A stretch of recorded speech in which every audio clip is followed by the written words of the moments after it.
No child of God should ever suffer such horror. Tonight I ordered a targeted military strike on the airfield in Syria from where the chemical attack was launched. The United States took a very measured step last night. We are prepared to do more, but we hope that will not be necessary. The consequences of this for regional and international stability could be extremely serious. If I were one of our Sunni Arab allies watching this, I'd be encouraged that America was back in the business of being more assertive, less passive. Well, bipartisan support largely on Capitol Hill for the strikes that happened into Syria last night, 59 Tomahawk cruise missiles. In fact, some Democrats speaking out prominently. One of them, Anne-Marie Slaughter, in the Obama administration, Director of Policy Planning for the State Department under Secretary Hillary Clinton. She tweeted this: Donald Trump has done the right thing on Syria, finally, after years of useless hand-wringing in the face of hideous atrocities. Strong letter to follow there. There were obviously world reactions, and we're going to cover it all. Let's bring in our panel. Tom Rogan, columnist for National Review and Opportunity Lives. A.B. Stoddard, associate editor at Real Clear Politics. Charlie Hurt, opinion editor for The Washington Times, and syndicated columnist Charles Krauthammer. Okay, Tom, thoughts? Yeah, I think it was absolutely the right thing to do. President Trump didn't just act, he acted quickly. And in doing that, I think as Senator McConnell notes, he absolutely has put himself in a position of strength going forwards, whatever he decides to do next. Sunni Arab monarchies extremely happy, relieved. That helps in terms of reducing their impetus to fund groups like Al-Qaeda as a counterbalance to Iran.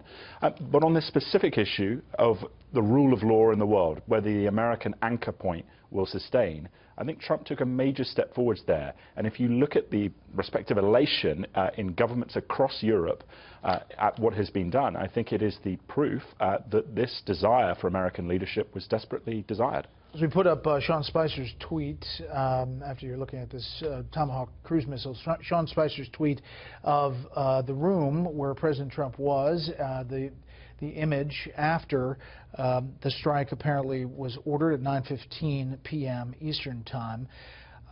Charles, the world reaction seemed like, again, it was respectful of the strength move. I think it was extremely important for precisely that reason. It'll have its particular effects on the ground in Syria. It's a warning to Assad and the Russians and the Iranians. You no longer have a free hand. You're going to pay a price. Next time it'll be a bigger price. All of that is important.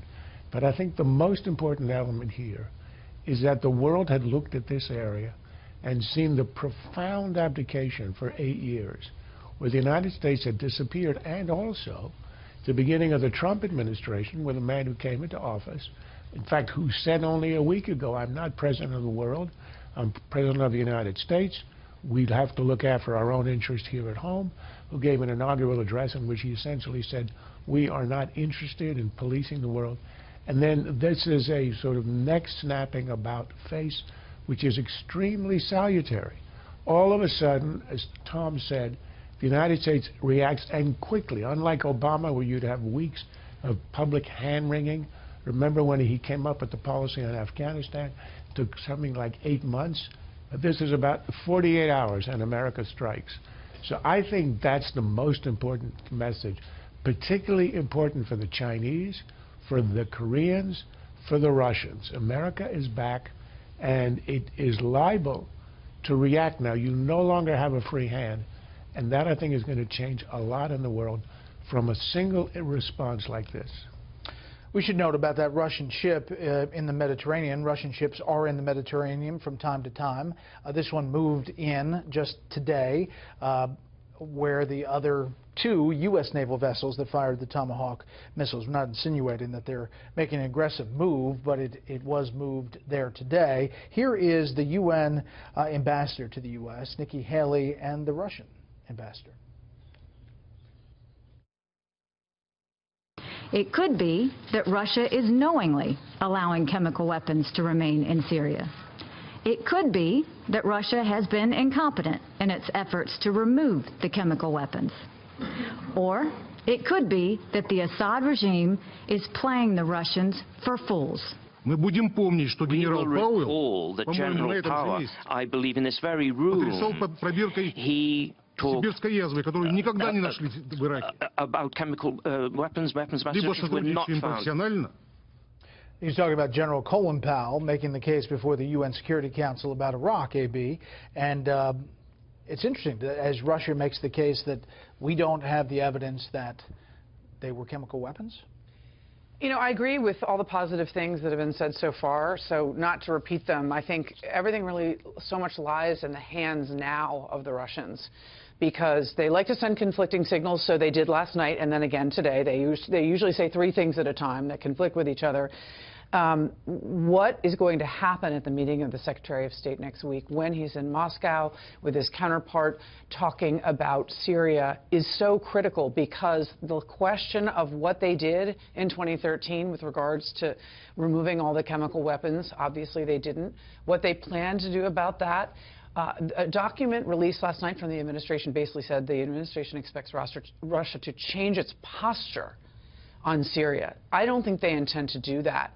If they leave chemical weapons, if they were complicit in the attack, if they leave chemical weapons in Syria, do we respond this way every time there's a chemical attack? So you never want to criticize. There's always something to criticize, but truly Republican senators left a briefing today even saying out loud, what is the long-term strategy? And it's so dependent on the posture of the Russians. Maybe a change in posture as far as backing Assad. You know, they may not have a problem if Assad per se leaves, but another Alawite in his tribe who takes over, and they sit at the table, and this then gets them to the table, Charlie, and it changes the dynamic. Perhaps that's the different posture. Yeah, and it's kind of interesting that the Russians got a heads up, but obviously they didn't clear out any of the Syrian soldiers from the air base, and as we understand so far, no Russians were killed. But I do think that, you know, despite the bipartisan support for this in Washington, which there clearly is, and global applause for it, I think that we have to be careful about where we go from here, as AB said, because this is not what Donald Trump's supporters voted for him for. They voted for him not to do these sorts of things and not to get involved in a foreign conflict. And obviously lobbying 59 Tomahawk missiles is one thing. Committing troops is an entirely different thing. But it's the idea that we're the world's policemen. He did, as Charles said, he ran on that. And they're going to have a very limited amount of patience if this escalates into something more than that. Does this reset this administration? I think that it does around here, obviously, because people, you know, this is the first thing that he's done that anybody around in Washington has applauded. I want to play this congressional reaction quickly. This president reacted to events which were so horrific that it required American reaction. I think they're illegal and unconstitutional, but no one's pretending that we were under imminent attack by Syria. There are huge questions about the legality of this strike and how it sits within a broader Syria strategy. He is the commander-in-chief. We have American troops in Syria. He has an obligation to protect them. I think further steps than this, the Congress should weigh in. Congress should do what the Constitution requires, and that is declare war. Tom, there are Democrats and Republicans saying if it goes further, need to come up to Capitol Hill.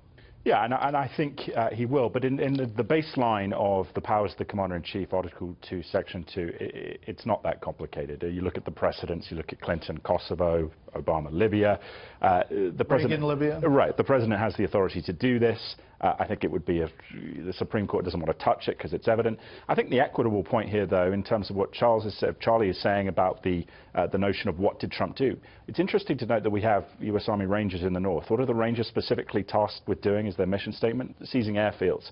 I'm sure one of the options that Matt has presented to Trump was an incursion by that regard. That he didn't do that, I think, suggests that he wanted the response that was least likely to inflame some of those domestic political constituencies. This is my two-chuck panel, by the way. Charles, final word here. What he wanted to do was to send a message. He sent a message. He didn't attack all 6 airfields. He could have shut down the Air Force, but he just wanted to say, it's not that there's a new sheriff in town. There is a sheriff in town. There was an absence for 8 years. America is back, and you're not allowed to do whatever you want.